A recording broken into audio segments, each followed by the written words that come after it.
اگلی شاخ بھی ہے. اب خود علم لے لیا، لے رہے ہیں، اس کی قدر آئی. اور یہاں میں ایک درد کے ساتھ بات کروں گی کہ دنیاوی علوم آج ہماری اولادوں کو جتنا بدتمیز بناتے جا رہے ہیں کہ وہ آج دین تو چھوڑیے، دنیا کے استادوں کی عزت نہیں کرتے. اپنے بچے کو ہمیشہ سکھائیے، استاد چاہے آپ کو سائنس کیمسٹری پڑھائے یا میتھ پڑھائے یا قرآن پڑھائے، وہ قابل عزت ہوتا ہے.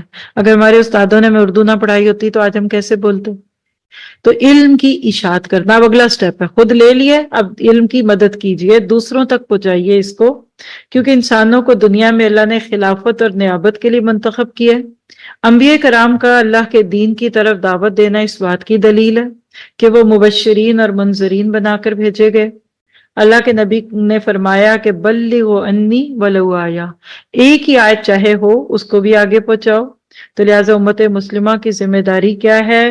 سیکھو اور سکھاؤ، پڑھو اور پڑھاؤ، ڈرو اور ڈراؤ، جاگو اور جگاؤ. یعنی علم کی نشر و اشاعت کرو، اس کو براڈ کاسٹ کرو. اور سورۃ نحل آیت 64 میں بھی اللہ نے فرما دیا کہ ہم نے یہ کتاب تم پر اس لیے نازل کی ہے کہ تم ان اختلافات کی حقیقت ان پر کھول دو جن میں یہ پڑے ہوئے ہیں. یہ کتاب رہنمائی اور رحمت بن کر اتری ان لوگوں کے لیے جو اسے مان لیتے ہیں. کسی نے اچھی بات کہی کہ تم قرآن پڑھ لو تو تمہارا کوئی فرقہ نہیں رہے گا.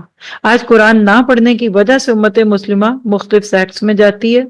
اور حجۃ الوداع کے موقع پہ پھر آپ نے یہ کہا تھا کہ اس پیغام کو دوسروں تک پہنچا دو.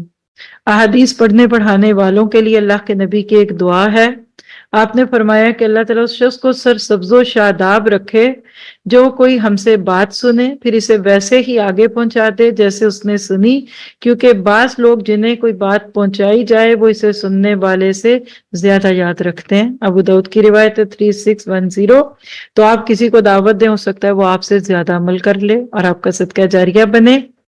آج ہم نے بدر کا قصہ سنا تو اللہ کے نبی صلی اللہ علیہ وسلم نے بدر میں جو دعا کی تھی، ہم بھی آج اسی دعا پہ پارے کو پورا کرتے ہیں کہ اللہ یہ چھوٹا سا گروہ ہے آج مسلمانوں کا، ان کو مدد دے دے.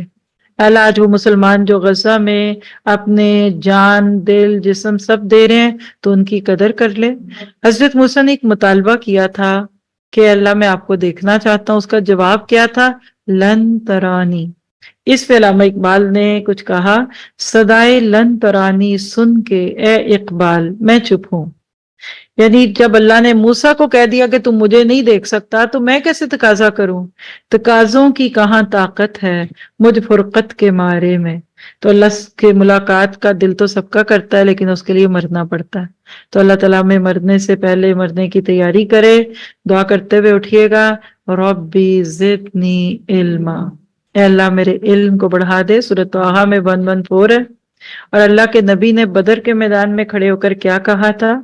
انشدک عہدک ووعدک اللہم ان شئت لم توبت بعد اليوم ابدا.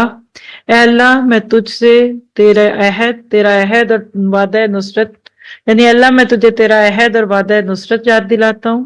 اے اللہ اگر تو چاہے کہ مسلمانوں کو فنا کر دے تو آج کے بعد پھر کبھی تیری عبادت نہ کی جائے گی. سبحان ربک رب العزت عما یصفون وسلام علی المرسلین والحمد للہ رب العالمین. آمین.